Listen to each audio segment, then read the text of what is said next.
Vous écoutez la leçon biblique de l'Église de la Science chrétienne indépendante de Plainfield, située à Plainfield, New Jersey, États-Unis d'Amérique. Leçon du dimanche 26 septembre 2021. Sujet: la réalité. Texte d'or, Jean. Ne t'ai-je pas dit que, si tu crois, tu verras la gloire de Dieu? Christ Jésus. Lecture alternée. Le serviteur de l'homme de Dieu se leva de bon matin et sortit. Et voici une troupe entourait la ville avec des chevaux et des chars. Et le serviteur dit à l'homme de Dieu: « Ah, mon Seigneur, comment ferons-nous » Il répondit: « Ne crains point, car ceux qui sont avec nous sont en plus grand nombre que ceux qui sont avec eux. » Élisée pria et dit: « Éternel, ouvre ses yeux pour qu'il voie. » Et l'Éternel ouvrit les yeux du serviteur, qui vit la montagne pleine de chevaux et de chars de feu autour d'Élisée. Parce qu'en lui est révélée la justice de Dieu par la foi et pour la foi. Car ce qu'on peut connaître de Dieu est manifeste pour eux. En effet, les perfections invisibles de Dieu, sa puissance éternelle et sa divinité se voient comme à l'œil depuis la création du monde, quand on les considère dans ses ouvrages.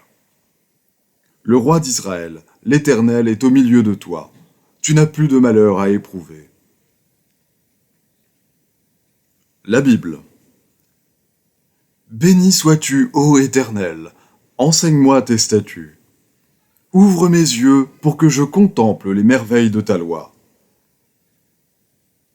Voici les ténèbres couvrent la terre, et l'obscurité les peuples. Mais sur toi l'Éternel se lève, sur toi sa gloire apparaît. Des nations marchent à ta lumière, et des rois à la clarté de tes rayons. Porte tes yeux alentour, et regarde. On n'entendra plus parler de violence dans ton pays, ni de ravages et de ruines dans ton territoire.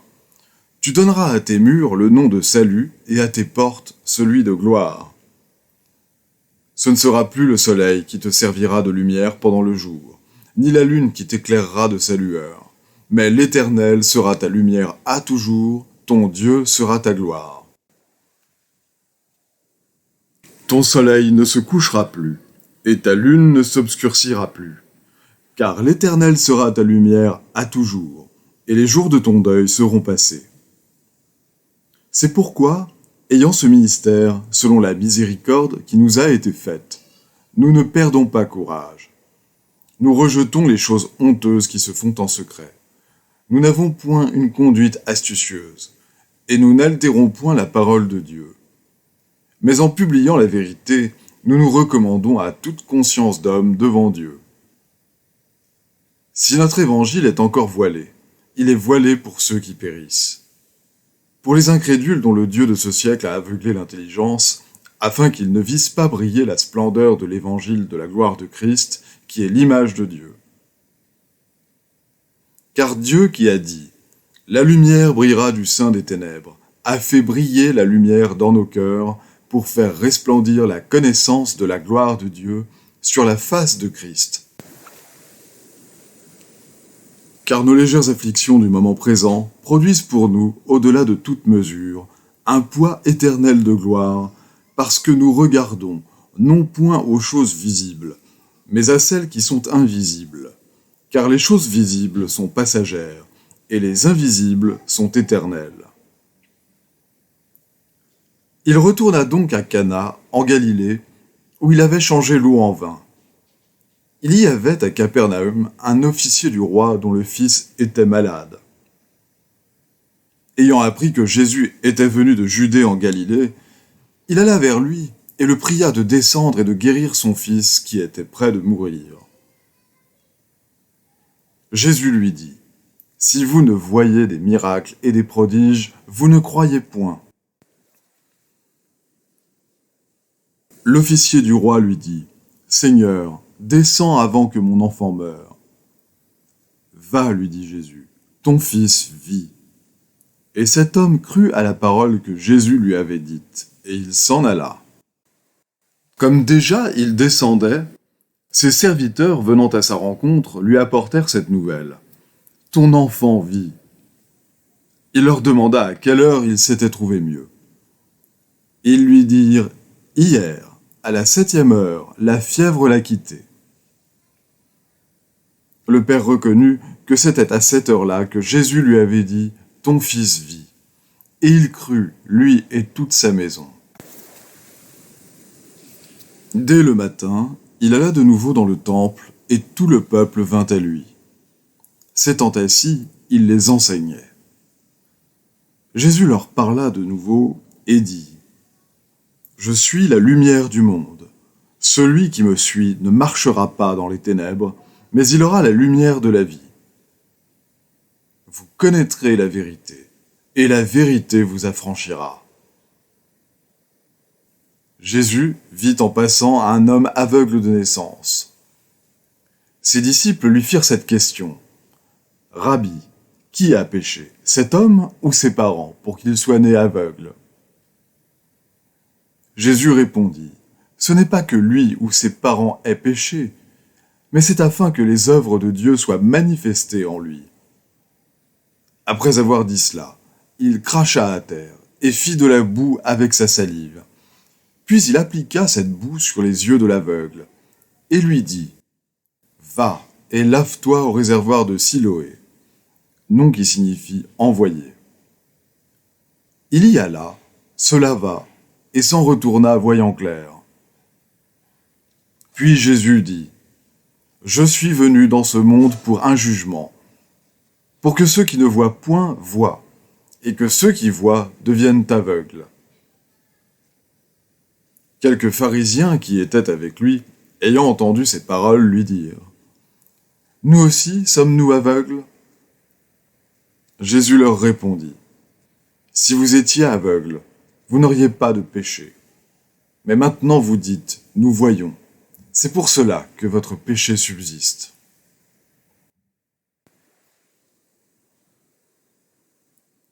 Que votre foi fût fondée, non sur la sagesse des hommes, mais sur la puissance de Dieu.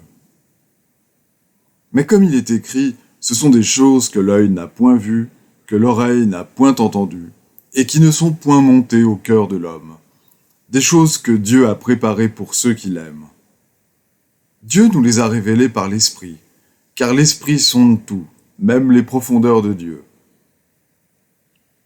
Or nous n'avons pas reçu l'Esprit du monde, mais l'Esprit qui vient de Dieu, afin que nous connaissions les choses que Dieu nous a données par sa grâce. Qui nous a délivrés de la puissance des ténèbres et nous a transportés dans le royaume du Fils de son amour? Car en lui ont été créées toutes les choses qui sont dans les cieux et sur la terre, les visibles et les invisibles, trône, dignité, domination, autorité. Tout a été créé par lui et pour lui. Et vous qui étiez autrefois étrangers et ennemis par vos pensées et par vos mauvaises œuvres, il vous a maintenant réconciliés. Le mystère caché de tout temps et dans tous les âges, mais révélé maintenant à ses saints, à qui Dieu a voulu faire connaître quelle est la glorieuse richesse de ce mystère parmi les païens, savoir Christ en vous, l'espérance de la gloire. Je vais maintenant lire les passages corrélatifs tirés du livre d'études de la science chrétienne. Science et santé, avec la clé des Écritures de Mary Baker Eddy. Toute réalité est en Dieu et sa création, harmonieuse et éternelle. Ce qu'il crée est bon, et il fait tout ce qui est fait. Il n'y a qu'un chemin qui mène au ciel, à l'harmonie. Et en science divine, le Christ nous montre ce chemin. Ce chemin consiste à ne connaître aucune autre réalité, à n'avoir aucune autre conscience de vie, que le bien, Dieu et son reflet, et à nous élever au-dessus des prétendues douleurs et plaisirs des sens. Celui qui a la vraie idée du bien perd tout sens du mal, et de ce fait pénètre dans les réalités impérissables de l'esprit. Celui-là demeure dans la vie qui ne provient pas du corps, incapable de soutenir la vie, mais de la vérité qui développe sa propre idée immortelle. Jésus donna la vraie idée de l'être, et il en résulte pour les mortels des bienfaits infinis. À mesure que les mortels acquerront des vues plus justes de Dieu et de l'homme, d'innombrables objets de la création, jusque-là invisibles, deviendront visibles. Lorsque nous comprendrons que la vie est esprit, qu'elle n'est jamais dans la matière ni matérielle, cette compréhension s'épanouira jusqu'à devenir complète en soi, trouvant tout en Dieu le bien et n'ayant besoin d'aucune autre conscience. La maladie, le péché et la mort sont les vagues réalités des conclusions humaines. La vie, la vérité et l'amour sont les réalités de la science divine. On les voit poindre dans la foi et rayonner dans toute leur plénitude dans la compréhension spirituelle. Comme un nuage cache le soleil qu'il ne peut éteindre, ainsi la fausse croyance fait taire pour un moment la voix de l'immuable harmonie, mais la fausse croyance ne peut détruire la science armée de foi, d'espérance et de réalisation. Ce que l'on appelle sens matériel ne peut témoigner que d'un sens mortel et temporaire des choses, tandis que le sens spirituel ne peut témoigner que de la vérité. Pour le sens matériel, l'irréel est le réel jusqu'à ce que ce sens soit corrigé par la science chrétienne. Le sens spirituel, en contradiction avec les sens matériels, implique l'intuition, l'espérance, la foi, la compréhension, la réalisation, la réalité. La réalité est spirituelle, harmonieuse, immuable, immortelle, divine, éternelle. Les réalités de l'être, son action normale et l'origine de toute chose sont invisibles au sens mortel, tandis que l'on qualifie de réels les mouvements irréels et imitatifs de la croyance mortelle qui renverseraient volontiers le mode et l'action immortelle. Celui qui contredit cette supposition de la réalité provenant de l'entendement mortel est appelé un trompeur, où l'on dit qu'il a été trompé. Si le Maître n'avait pas eu de disciples, ni enseigné les vérités invisibles de Dieu, il n'aurait pas été crucifié. La détermination de tenir l'esprit dans l'étreinte de la matière persécute la vérité et l'amour. Le sens matériel n'aide jamais les mortels à comprendre l'esprit, Dieu. C'est uniquement par le sens spirituel que l'homme comprend et aime la divinité. Les sens matériels ont beau contredire de diverses façons la science de l'entendement, cela n'altère en rien la vérité invisible qui demeure à jamais intacte. La vue, l'ouïe, tous les sens spirituels de l'homme sont éternels. On ne peut les perdre. Leur réalité et leur immortalité sont dans l'esprit et dans la compréhension, non dans la matière, d'où leur permanence. Paul dit : en effet, les perfections invisibles de Dieu se voient comme à l'œil depuis la création du monde quand on les considère dans ses ouvrages. Lorsque la substance de l'esprit apparaît en science chrétienne, le néant de la matière est reconnu. Là où est l'esprit de Dieu, et il n'y a pas de lieu où Dieu ne soit pas, le mal devient néant, l'opposé de ce qu'est l'esprit. S'il n'y a pas de réflexion spirituelle, alors il ne reste que les ténèbres du vide, sans aucune trace de teinte céleste. Nous lisons dans l'Apocalypse, chapitre 21, 1. Puis je vis un nouveau ciel et une nouvelle terre, car le premier ciel et la première terre avaient disparu, et la mer n'était plus. Le révélateur était sur notre plan d'existence, tout en voyant cependant ce que l'œil ne peut voir, ce qui est invisible à la pensée non inspirée. Ce témoignage de l'Écriture sainte appuie ce fait dans la science, que pour une certaine conscience humaine, cette conscience que Dieu confère, les cieux et la terre sont spirituels, tandis que pour une autre, Pour l'entendement humain non éclairé, la vision est matérielle. Cela montre indubitablement que ce que l'entendement humain appelle matière et esprit indique des états et des phases de conscience. Accompagnant cette conscience scientifique, il y eut une autre révélation, savoir la déclaration venant du ciel, harmonie suprême, que Dieu, le principe divin de l'harmonie, est toujours avec les hommes et qu'ils sont son peuple. Ainsi, l'homme n'était plus regardé comme un misérable pécheur, mais comme le bienheureux enfant de Dieu. Pourquoi ? Parce que le sens corporel que saint Jean avait des cieux et de la terre avait disparu et que ce faux sens avait fait place au sens spirituel, l'état subjectif qui lui permettait de voir le nouveau ciel et la nouvelle terre, lesquels impliquent l'idée spirituelle et la conscience de la réalité. Nous avons donc l'autorité de l'Écriture pour conclure qu'une telle recognition de l'être est et a été possible aux hommes dans cet état actuel d'existence, que nous pouvons devenir conscients, ici-bas, et dès maintenant, de la cessation de la mort, de la tristesse et de la douleur. Voilà bien un avant-goût de la science chrétienne absolue. Prenez courage, ô vous qui souffrez, car cette réalité de l'être apparaîtra assurément un jour, et de quelque manière. Il n'y aura plus de douleur, et toutes larmes seront essuyées. Apprenons à connaître le réel et l'éternel, et préparons-nous pour le règne de l'Esprit, le royaume des cieux, le règne et le gouvernement de l'harmonie universelle. Harmonie qui ne peut être perdue, ni demeurer à jamais invisible.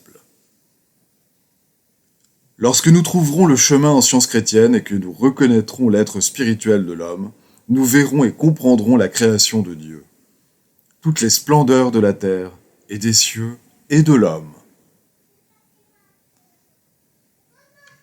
Les devoirs quotidiens de Mary Baker Eddy. Prière quotidienne. Il sera du devoir de tout membre de cette Église de prier chaque jour. Que ton règne vienne, que le règne de la vérité, de la vie et de l'amour divin soit établi en moi, et élimine de moi tout péché. Et puisse ta parole enrichir les affections de toute l'humanité et la gouverner. Règles pour les mobiles et les actes. Ni l'animosité, ni un attachement purement personnel ne doivent déterminer les mobiles ou les actes des membres de l'Église mère. Dans la science, l'amour divin seul gouverne l'homme, et un scientiste chrétien reflète les douces aménités de l'amour en réprouvant le péché et en manifestant un véritable esprit de fraternité, de charité et de pardon. Les membres de cette Église doivent journellement veiller et prier pour être délivrés de tout mal, pour ne pas prophétiser, juger, condamner, conseiller, influencer ou être influencés d'une manière erronée. Vigilance face au devoir. Il sera du devoir de chaque membre de cette Église de se défendre journellement contre la suggestion mentale agressive et de ne pas se laisser entraîner à oublier ou à négliger son devoir envers Dieu, envers son leader et envers l'humanité. Par ses œuvres, il sera jugé et justifié ou condamné.